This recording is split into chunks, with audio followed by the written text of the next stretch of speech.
So I am Eliza Kate Baclayon and I'm with Liza Ashley Tejares. So we are going to tackle about the structural approach. So let's proceed to what is structural approach. So structure is an arrangement of words in a particular pattern of order, which means that this is how words are arranged or organized in a certain pattern or order to make sense, while approach is describe the axiom or priority statement, which means that this is a general way or idea of doing something which guides the use of different specific methods or steps. So it says here that structure is not equal to sentence.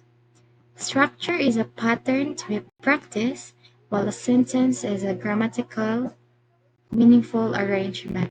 So this means that structure is a pattern or model we use to form sentences, while a sentence is the actual meaningful and complete expression made using that pattern. So we have structural approach.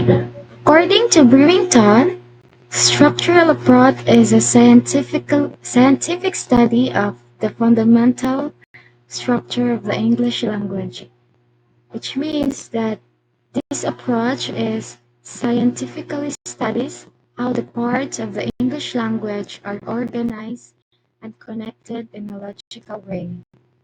While according to Menon and Patel or Patel, structural approach is based on the belief that in the learning of a foreign language, which means that this approach is based on the idea that learning a foreign language is depends on understanding and practicing its basic patterns or structure.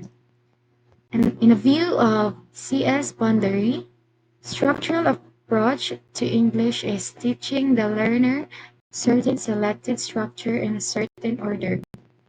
So this means that in English teaching involves helping learners master specific language pattern step by step in a proper sequence.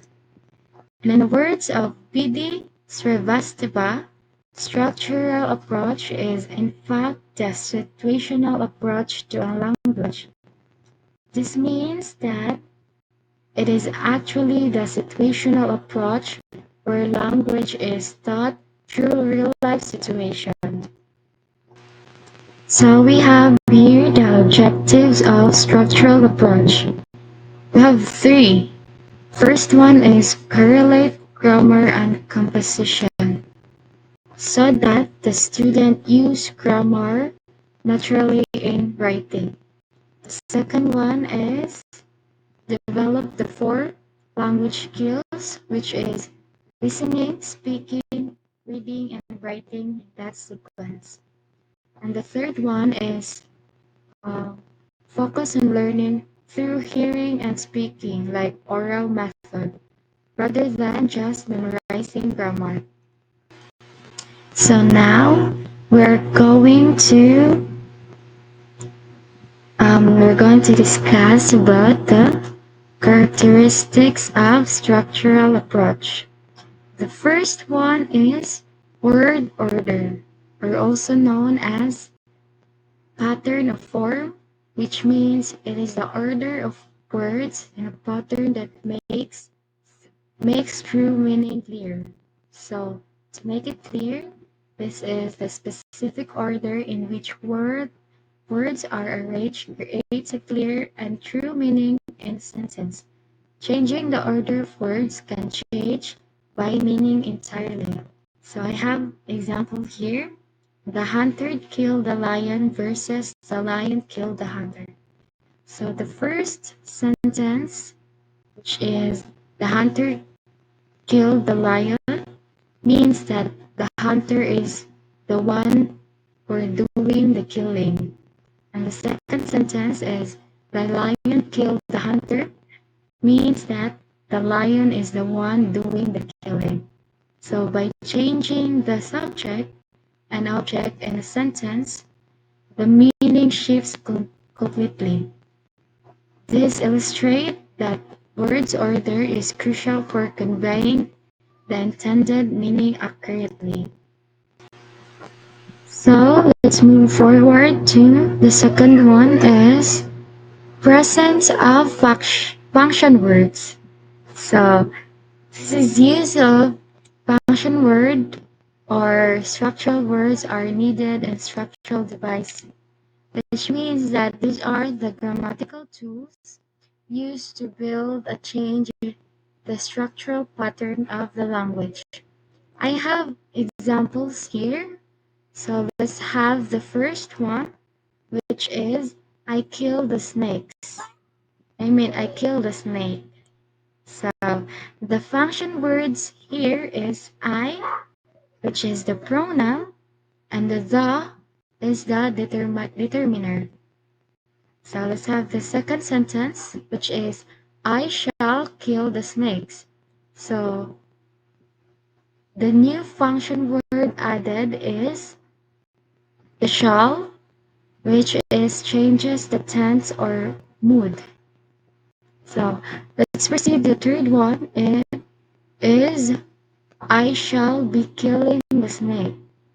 So the new function words added is shall and be. So it creates a continuous tense pattern. And the last one is I shall have killed the snake. So new function words added is shall and have. So this create a perfect tense pattern. In all of these examples, the content words which is kill and snake remain the same, but the addition or change of function words which is the shall, be, and have completely changes the grammatical meaning, specifically the tense and aspect of the verb phrase. Good day everyone, I am Glyza Ashley Tejares, and we will continue our lesson about structural approach. Okay, so let's move on to characteristic number 3, limited inflection. Now, what does that actually mean for us? Well, unlike some other languages you might familiar with, English doesn't change its word a whole lot to show different tenses or meanings. In a way, it keeps things pretty simple for us. Let's make it easier with an example. Take the verb play. You can say play, plays, playing, or played. See, the main part play stays the same. The word doesn't change much. Or let's consider the example of a simple word like boy. If there's more than one, we say boys. If we want to show that something belongs to him, we say boys. See, the word barely changes. Now, let's move on to something super important, and it is called as types of structure. These are basically the different ways we put words together to form sentences, phrases, and longer pieces of communication. And there are four main types we should know about. The first one is sentence pattern. You can think of this as the basic models or blueprints we use to build sentences. It is defined as model constructing sentences with similar shapes and arrangement using different words. For example, the simplest pattern is I sing. It has a subject and a verb, and it already tells a story. But we can expand it to I sing a song, which gives the listener more information. And if we want to add new context, we can say I sang a song in the function, giving even more detail. Finally, to make it more vivid, we can say I sang a song in the function yesterday, adding the time to the story. Then, we have something called phrase pattern. These are the group of words that give you some extra detail or info, but they're not complete sentences on their own. They need to be part of the something bigger. Like, for example, take a phrase like in the school. It tells you where, but it doesn't give you the whole picture. Or, for example, think about the phrase on the desk. That tells you where the placement of something is, but still no full sentence or messages. The third one is called formulas. These are just the routine expression or stock phrases we use all the time, often without even realizing it. One classic is the phrase, "How are you?"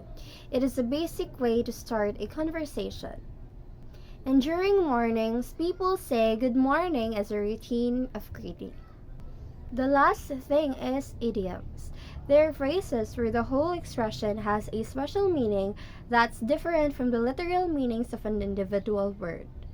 For example, if you hear someone say, "born with a silver spoon," that idiom means that the person came from a wealthy family. And for example number 2, if someone is imperfect, it might be right to say to err is human, which means making mistake is normal. In conclusion, the structural approach is all about the understanding of fundamental structures of English.